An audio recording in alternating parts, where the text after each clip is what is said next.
Hello बच्चों, good morning. आज की तारीख है 22 मई 2024। आज के करंट अफेयर क्वेश्चन और ललन टॉप प्रश्नों में आप सभी का स्वागत है।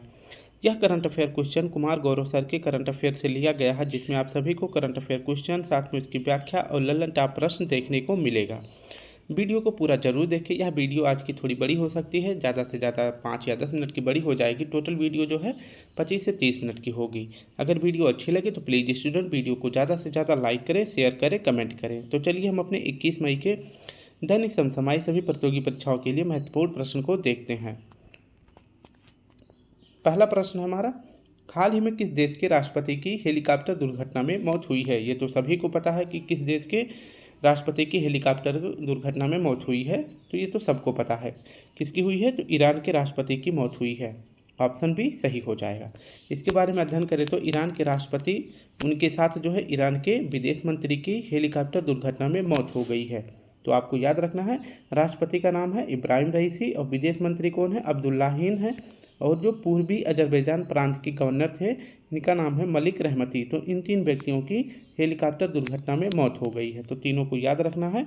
अगर बात करते हैं इब्राहिम रईसी की आखिरी लोकेशन जो है पहाड़ियों के पश्चिम में इनकी आखिरी लोकेशन ट्रेस हुई थी। इसके बाद जो पहाड़ियों के पूर्व में जाने के बाद जो है इनके हेलीकॉप्टर को ट्रेस नहीं किया जा सका और मौसम ख़राब होने के कारण जो है इन्हीं पहाड़ियों के बीच में जो है इनका हेलीकॉप्टर जो है क्रैश कर गया। ठीक है, तो ये आपको याद रखना है। आखिरी बार लोकेशन जो दिखा था तो इस प्रकार से दिखा था। ठीक है, तो ये है इब्राहिम रईसी जो कि ईरान के राष्ट्रपति हैं। ठीक है, ये आपको याद रखना है। इनकी अभी हाल ही में हेलीकॉप्टर के दुर्घटनाग्रस्त होने से इनकी मौत हो गई है। अब याद करते हैं कि ईरान में जो है क्या ये सर्वोच्च पद है राष्ट्रपति का, तो नहीं। ईरान में जो है सर्वोच्च पद राष्ट्रपति का नहीं है। वहाँ पे जो है सर्वोच्च शक्तियाँ किसके पास होती है, तो सुप्रीम लीडर के पास होती हैं, जिनका क्या नाम है, अयातुल्ला खुमानी। ये जो है ईरान के सुप्रीम लीडर हैं। ठीक है, ये आपको याद रखना है। अगर बात करें कि जो इब्राहिम रईसी हैं, ईरान के राष्ट्रपति थे, ये जो है कहाँ पर जा रहे थे, तो ये एक बांध का उद्घाटन करने जा रहे थे जो अजरबैजान और ईरान की सीमा पर बांध स्थित था। और किस नदी पर यह बांध बना था, तो यह नदी थी अरास नदी। इसी नदी पर जो बांध बना था उसका नाम था किज कलासी। क्या नाम था, किज कलासी इस बांध का नाम था। और जिस हेलीकॉप्टर से ये वापस उद्घाटन करके वापस आ रहे थे, उस हेलीकॉप्टर का जो क्रैश हुआ था उसका क्या नाम था, तो बेल, इसे ऐसे पढ़ते हैं, बेल 212 नहीं पढ़ेंगे, इसे बेल 212 कहते हैं। ठीक है, 212 जो है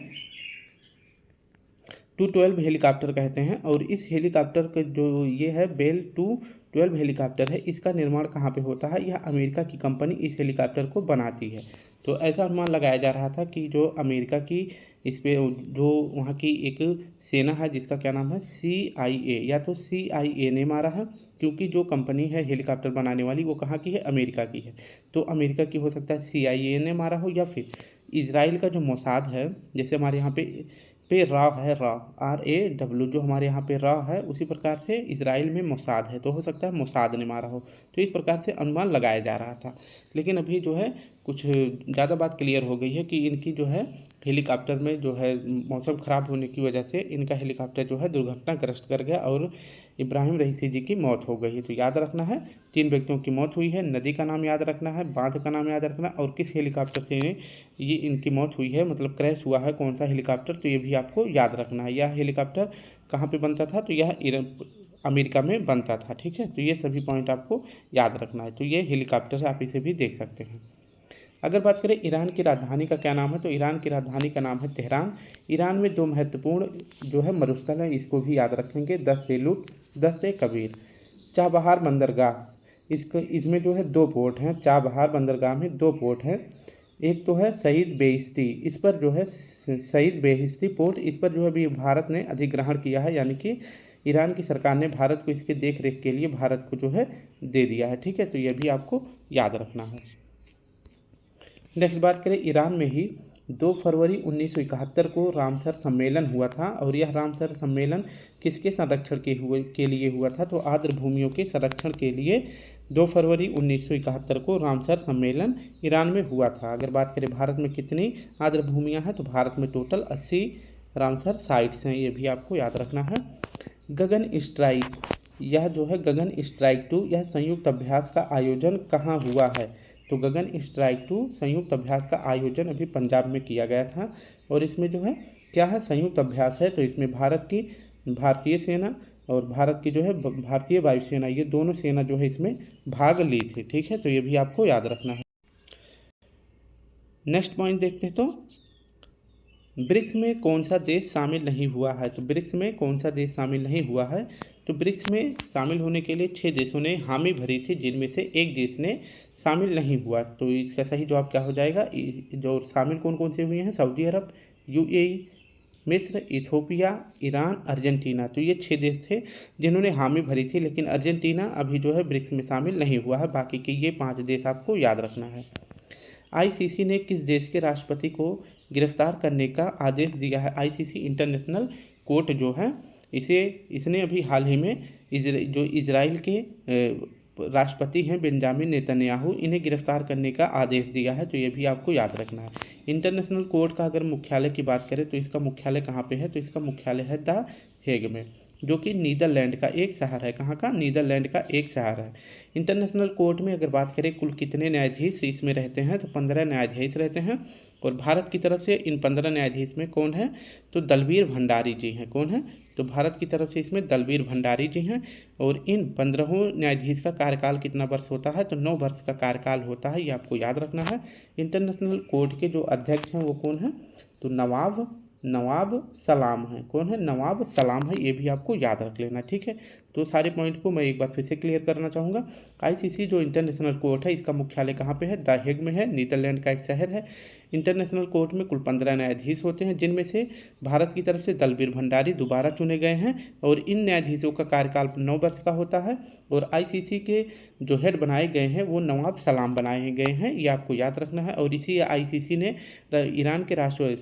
इजराइल के राष्ट्रपति बेंजामिन नेतन्याहू को गिरफ्तार करने का आदेश दिया है, ये भी आपको याद रखना है। ठीक है, नेक्स्ट अगर बात करें तो सेकंड प्रश्न हमारा है, फोर्ब्स के अनुसार सबसे ज़्यादा कमाई करने वाला दुनिया का शीर्ष एथलीट कौन सा है? तो सबसे ज़्यादा कमाई करने वाला फोर्ब्स के अनुसार कौन सा एथलीट बना है? तो क्रिस्टियानो रोनाल्डो हैं। ऑप्शन ए सही हो जाएगा। एक वर्ष में सर्वाधिक कमाई करने वाले एथलीट कौन बने हैं? तो पहले नंबर पर है रोनाल्डो, जो कि पुर्तगाल के फुटबॉलर हैं। और अगर बात करें रोनाल्डो जो है किसकी तरफ से, किस क्लब से खेलते हैं? तो सऊदी अरब के अल नासर क्लब से खेलते हैं। तो ये आपको याद रखना है। एक वर्ष में सर्वाधिक कमाई करने वाले एथलीट कौन है? रोनाल्डो हैं। इनका एक साल में अगर पूछा जाए तो एक साल में इन्होंने कितना कमाया है? तो 260 मिलियन डॉलर कमाया है। ठीक है, एक साल में, ये आपको याद रखना है। सेकेंड नंबर पर कौन है? तो जॉन राहम है, ये एक गोल्फर हैं। इसके बाद तीसरे नंबर पर कौन है? तो ये है लियोनेल मेसी, ये फुटबॉलर हैं। और इनका संबंध किस देश से है? तो ये अर्जेंटीना से संबंधित है, ये भी आपको याद रख लेना। ठीक है, ये कौन है? Cristiano Ronaldo. कहाँ के हैं? तो ये पुर्तगाल के हैं।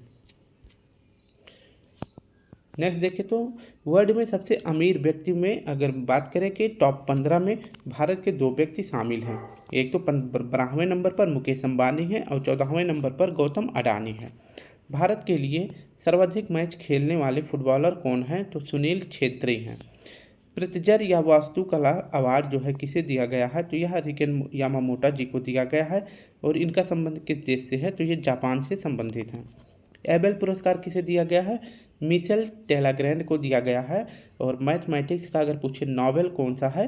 तो यह है एबेल पुरस्कार। यह किस सब्जेक्ट से संबंधित है? तो यह मैथ से संबंधित है। गोल्डन मैन पुरस्कार किसे दिया गया है?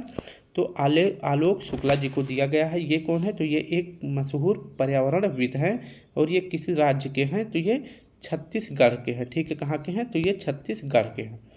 व्हिटली अवार्ड या इसे ग्रीन ऑस्कर अवार्ड भी कहते हैं, किसे दिया गया है? तो पूर्णिमा देवी बर्मन जी को दिया गया है। इन्हें यह अवार्ड दूसरी बार दिया गया है। पहली बार कब दिया गया था? तो 2017 में दिया गया था। और इनका संबंध किस राज्य से है? तो ये असम की है। ठीक है, तो ये असम की हैं। दूसरी बार इन्हें 2024 में, पहली बार 2017 में व्हिटली अवार्ड या ग्रीन ऑस्कर अवार्ड दिया गया है। फीफा महिला विश्व कप 2027 का आयोजन कहाँ पे होगा? तो फीफा महिला विश्व कप 2027 का आयोजन किया जाएगा ब्राज़ील में, ये आपको याद रखना है। ब्राज़ील जो है G20 का जो है अब की बार 2024 में होस्ट होगा। ठीक है, 2024 का G20 का होस्ट कौन होगा? तो ब्राज़ील होगा। ये भी पॉइंट क्लियर रखना है। तीसरा प्रश्न है, हाल ही में इटालियन ओपन का महिला एकल का खिताब किसने जीता है? तो इटालियन ओपन का महिला एकल का खिताब किसने जीता है? तो इसका सही जवाब हो जाएगा ऑप्शन ए, ईगा स्विएटेक ने जीता है। इटालियन ओपन किस खेल से संबंधित है? तो यह एक टेनिस का खेल है और इसका होस्ट कहाँ पे किया गया है? तो इटालियन ओपन का होस्ट किया गया है इटली में। और इटली अगर पूछे किस नदी पर, अगर इटली की जो राजधानी है रोम किस नदी के किनारे स्थित है? तो यह टाइबर नदी के किनारे है। तो इटालियन ओपन का होस्ट रोम में किया गया है, जो कि इटली की राजधानी है। रोम जो है टाइबर नदी के किनारे है, ये आपको याद रखना है। और इटालियन ओपन को जीतने वाली महिला एकल वर्ग की विजेता कौन बनी है? तो महिला विजेता बनी है ईगा स्विएटेक, जो कि कहाँ की है? ये पोलैंड की टेनिस खिलाड़ी है, ये आपको याद रखना है। ये है ईगा स्विएटेक। ठीक है, नेक्स्ट अगर बात करें कि इटालियन ओपन में अगर पुरुष विजेता कौन जीता है, तो इसका सही जवाब हो जाएगा अलेक्जेंडर ज्वेरेव। और ये कहाँ के हैं? ये जर्मनी के हैं। नेक्स्ट देख लेते हैं, ऑस्ट्रेलियन ओपन महिला वर्ग का खिताब किसने जीता है? तो आर्यन सबलिंका ने जीता है। ऑस्ट्रेलियन ओपन कौन जीता है? आर्यन सबलिंका जीता है। जबकि इटालियन ओपन किसने जीता? तो अभी मैंने बताया ईगा स्विएटेक ने जीता है। नेक्स्ट हमारा है, ऑस्ट्रेलियन ओपन युगल वर्ग का खिताब किसने जीता है? तो यह जीते हैं रोहन बोपन्ना और मैथ्यू एबडन। रोहन बोपन्ना अपने भारत के हैं और मैथ्यू एबडन ये कहाँ के हैं? तो ये ऑस्ट्रेलिया के हैं। तो ऑस्ट्रेलियन ओपन युगल का खिताब किसने जीता है? तो यह जीता है रोहन बोपन्ना और मैथ्यू एबडन ने जीता है। अभी हाल ही में थाईलैंड ओपन का खिताब किसने जीता है? तो हाल ही में थाईलैंड ओपन का खिताब जीते हैं सात्विक साईराज और चिराग शेट्टी जीते हैं, ये भी याद रखना है।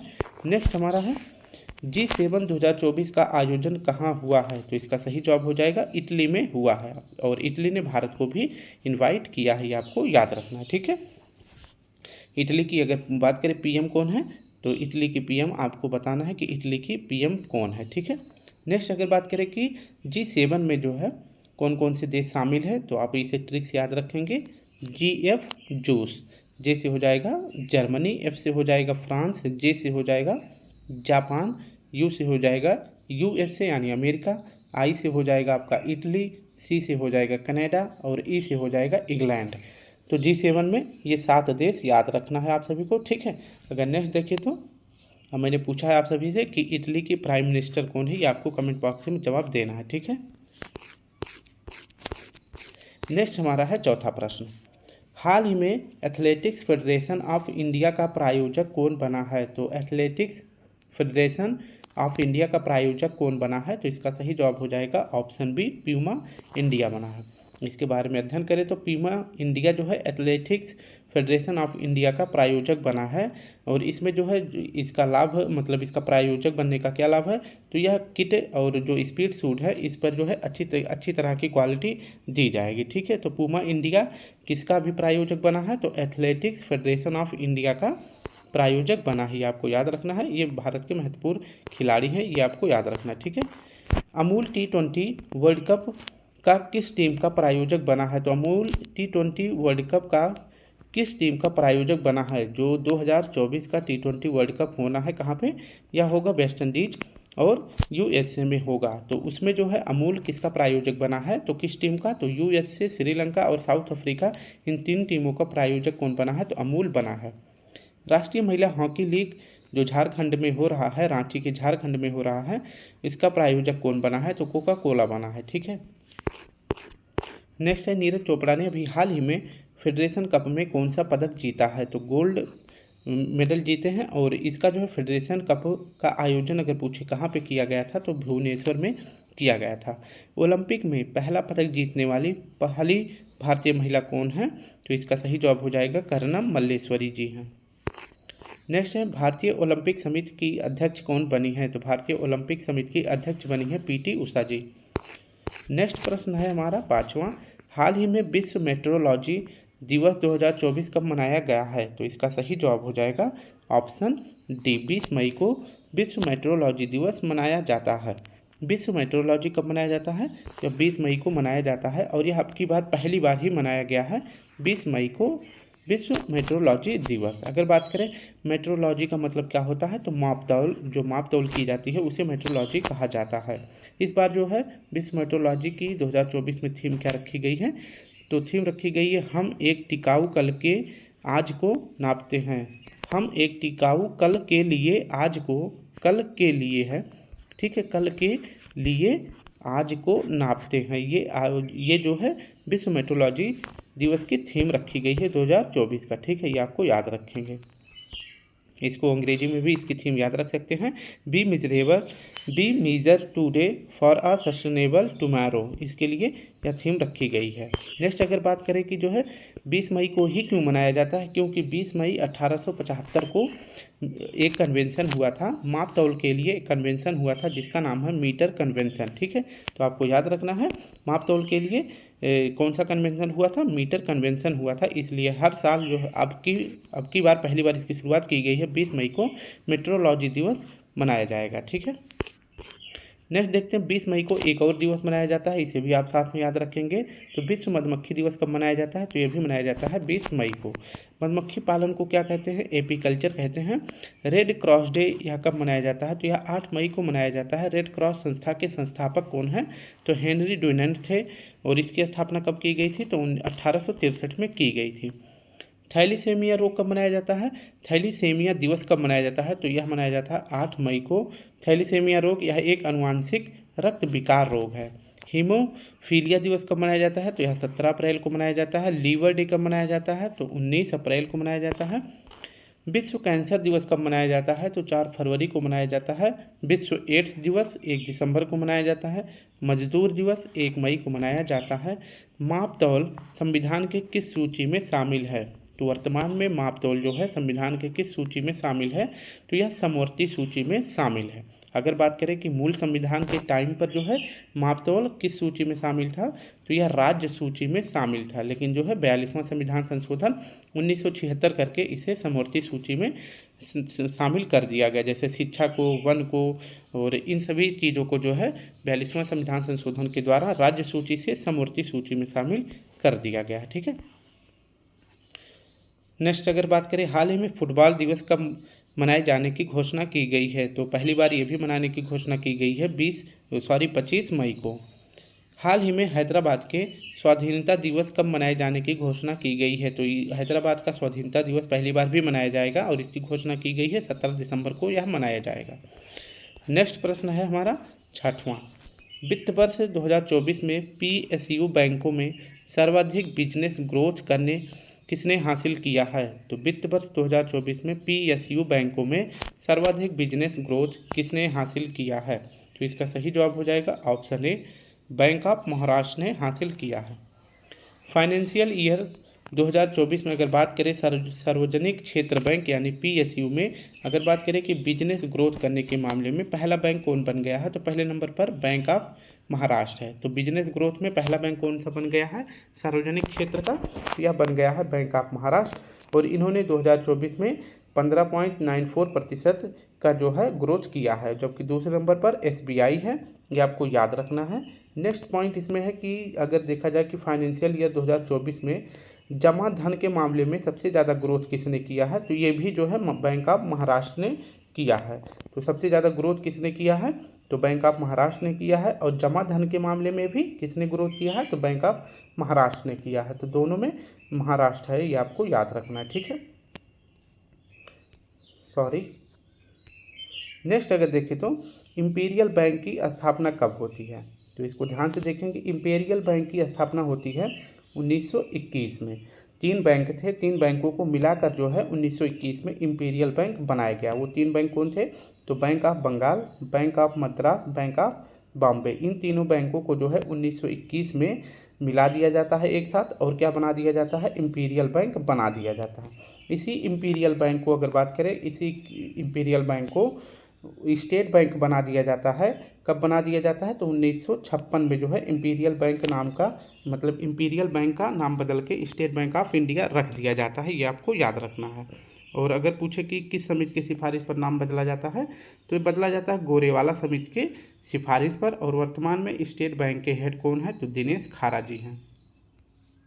नेक्स्ट हमारा है भारत में 14 बैंकों का राष्ट्रीयकरण कब हुआ था? तो 1969 में हुआ था। फिर इसके बाद जो है छः और बैंकों का राष्ट्रीयकरण हुआ 1980 में हुआ था।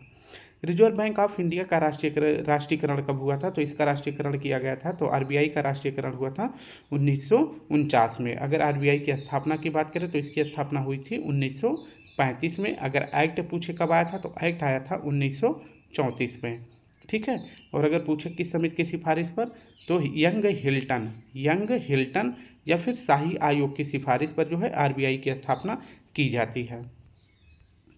सिडबी बैंक का मुख्यालय कहाँ पे है? तो सिडबी बैंक का मुख्यालय है लखनऊ में। और बाकी वैसे देखा जाए तो अधिकतर बैंकों का मुख्यालय कहाँ पे है?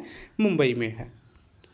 नेक्स्ट हमारा 7वां प्रश्न है, हाल ही में सुप्रीम कोर्ट ने किस सरकारी संस्थान पर विशेष अदालत के संज्ञान लेने के बाद गिरफ्तारी के अधिकार को रोक लगाई है?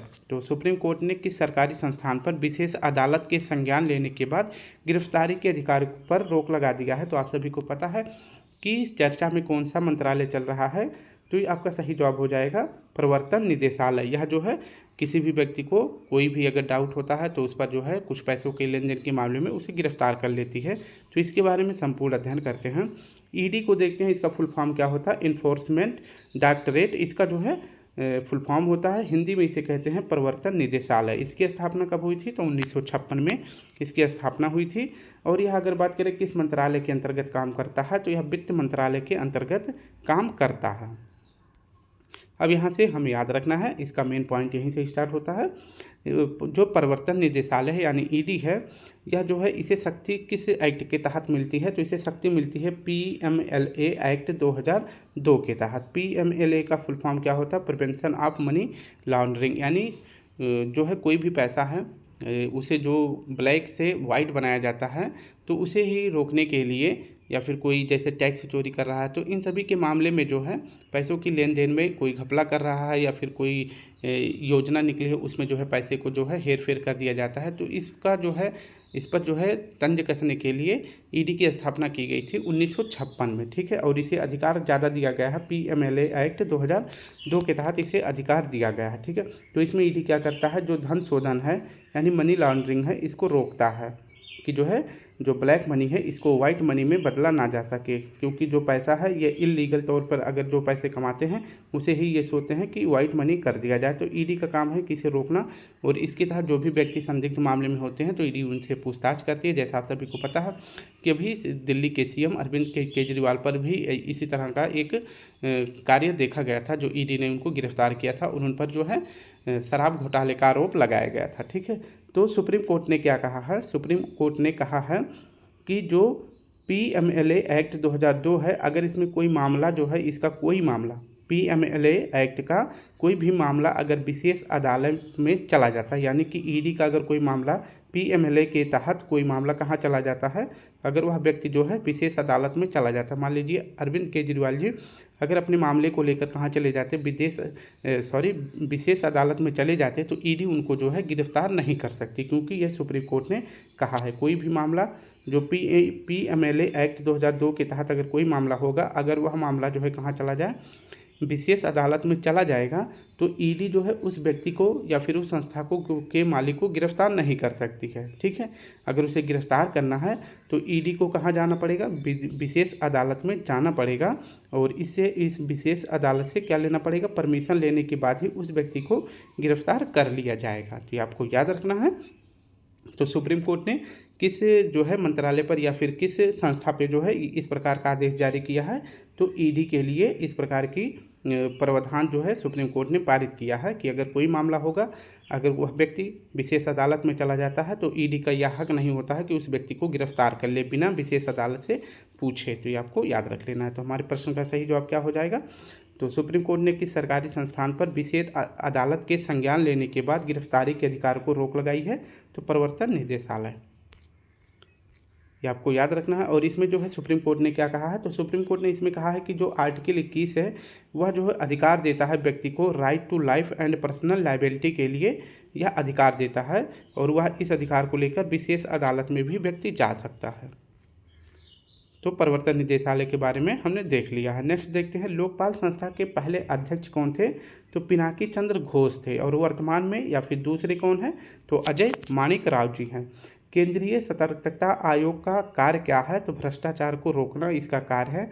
और केंद्रीय सतर्कता आयोग का अगर पूछे कि स्थापना किस समिति की सिफारिश पर की गई थी? तो संथानम समिति की सिफारिश पर की गई थी। अखिल भारतीय फुटबॉल फेडरेशन के अध्यक्ष कौन बने हैं? तो कल्याण चौबे जी बने हैं। भारतीय महिला हॉकी टीम की कप्तान कौन बनी है? तो सलीमा टेटे बनी है। नेक्स्ट है, हाल ही में भारतीय सेना को सौंपी गई AK-203 असॉल्ट राइफल किसके सहयोग से विकसित की गई है? तो भारतीय सेना में जो असॉल्ट राइफल सौंपी गई है जिसका नाम है AK-203, यह किसने विकसित किया है? किसके सहयोग से विकसित किया गया है? तो ऑप्शन सी सही हो जाएगा। AK-203 असॉल्ट राइफल, इसका विकास जो है किसने किया है? तो इसका विकास इंडिया ने किया है रूस की सहायता से। यह इसमें जो है AK-203 27,000 राइफल्स का निर्माण किया जाएगा, जो कि भारत और रूस संयुक्त उपक्रम पर इसका निर्माण किया जाएगा। तो 27,000 राइफल का निर्माण किया जाएगा। भारत और रूस के बीच में इसका एग्रीमेंट हो गया है। और इसका निर्माण कहाँ पे किया जाएगा? रूस संयुक्त उपक्रम में किया जाएगा। और इसकी स्थापना अगर पूछे कहाँ किया गया है? तो भारत रूस संयुक्त उपक्रम की स्थापना की गई है यूपी के कोरबा जिले में। ये आपको याद रखना, यूपी के कोरबा जगह पे भारत रूस संयुक्त उपक्रम की स्थापना की गई है। और इसमें जो है 27,000 राइफल्स का निर्माण किया जाएगा। और यह निर्माण करने के बाद भारतीय सेना को दे दी जाएगी। अगर बात करें कि रूस के राष्ट्रपति कौन है? तो व्लादिमीर पुतिन है। और वहाँ के PM कौन है? तो मिखाइल मिशुस्टिन रूस के PM है। ये आपको याद रखना है, PM और राष्ट्रपति दोनों को याद रखना है। तो ये कौन है? असॉल्ट राइफल, जिसका क्या नाम है? AK-203। यह किसने बनाया है? तो भारत ने रूस की सहायता से इसको बनाया है। नेक्स्ट हमारा, अभी भारत की ओर से ब्रह्मोस मिसाइल का निर्यात किस देश को किया गया है? तो भारत ने ब्रह्मोस मिसाइल का पहली खेप किसे दी है? तो फिलिस्तीन को दी है। और इस ब्रह्मोस मिसाइल को किसने बनाया है?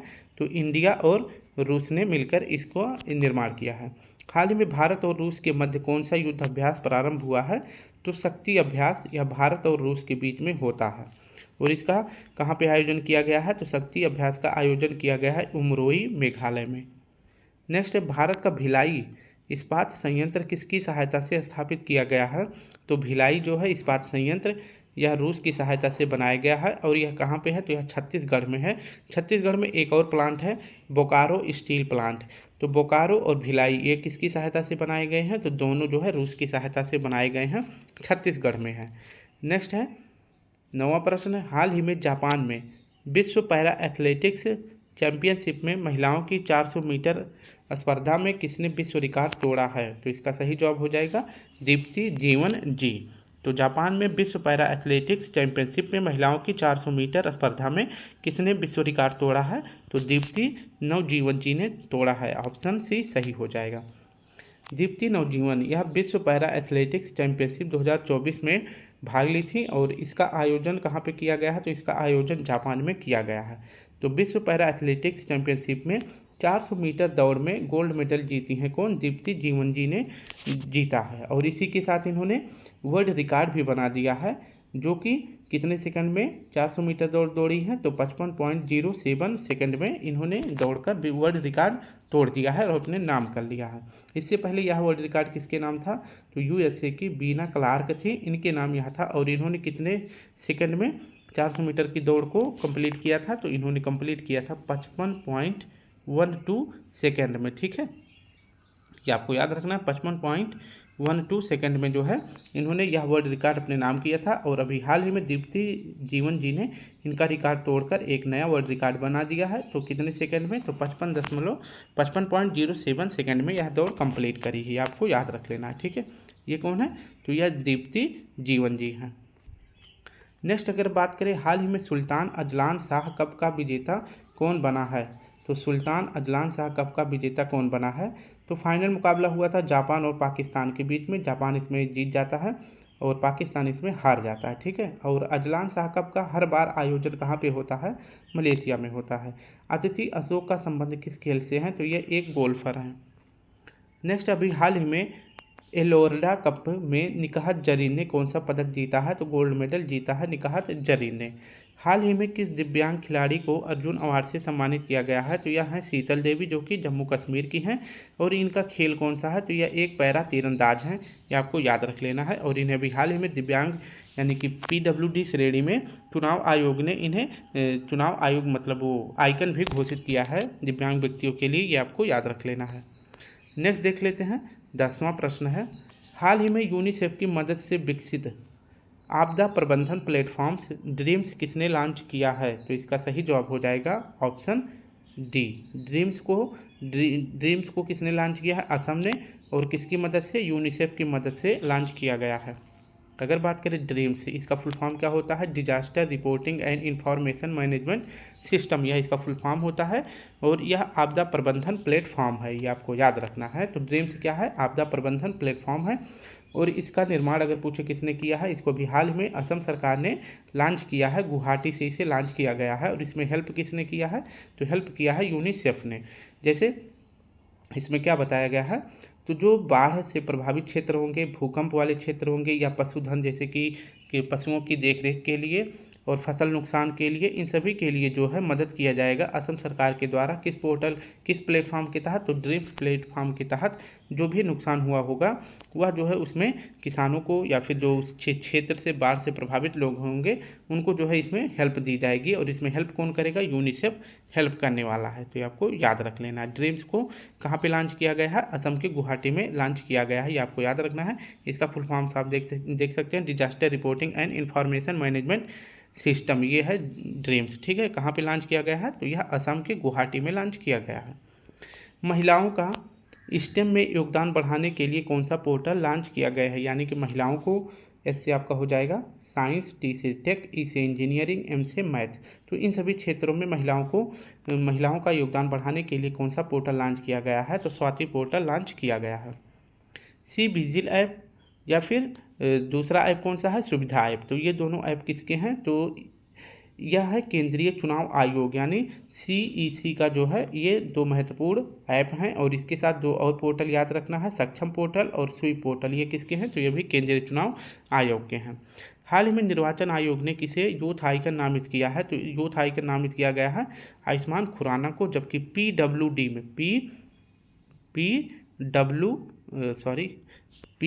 PWD में जो है अगर पूछे कि चुनाव आयोग ने किसे यूथ आइकन नामित किया है, तो मैंने बता दिया था शीतल देवी को, जो कि जम्मू कश्मीर की पैरा तीरंदाज थे। लास्ट पॉइंट हमारा है, श्री श्री रविशंकर को श्रीलंका में भारतीय मूल के तमिलों के 200 वर्ष पूरे होने के उपलक्ष्य में जारी किया गया पहला टिकट प्राप्त हुआ है। तो किसे प्राप्त हुआ है? श्री श्री रविशंकर जी को प्राप्त हुआ है, ये आपको याद रख लेना है। तो स्टूडेंट, इस प्रकार से हमने अपने 10 करंट अफेयर क्वेश्चन साथ में उसकी व्याख्या और ललन टॉप प्रश्नों को देख लिया है। वीडियो थोड़ी बड़ी हो गई होगी क्योंकि कंटेंट आज थोड़ा ज़्यादा था। तो फिर कल मिलते हैं, तब तक के लिए आप सभी को हमारी तरफ से प्यारा सा जय हिंद, जय भारत।